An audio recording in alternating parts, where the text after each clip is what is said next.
Hi friends, এটি একটি সাইকেলের হাফ মোটর, 18 ওয়াটের মোটর। এটি দেখতে পাচ্ছেন।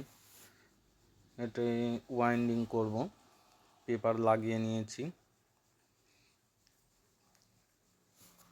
7 নম্বর পেপার লাগিয়েছি, এটা নোমেক্স পেপার। আর কয়েলের তার নিয়ে নিয়েছি।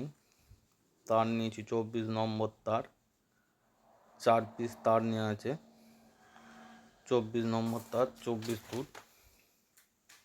মোটরটি আমি ওয়াইন্ডিং করা হয়ে গেছে, দেখতেই পাচ্ছেন ফিনিশিং মোটরের।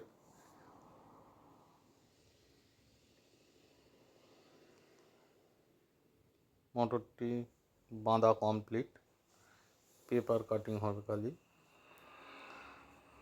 তো দেখতেই পাচ্ছেন সুন্দরভাবে মোটরটি ওয়াইন্ডিং হয়ে গেছে। আজ এই পর্যন্তই।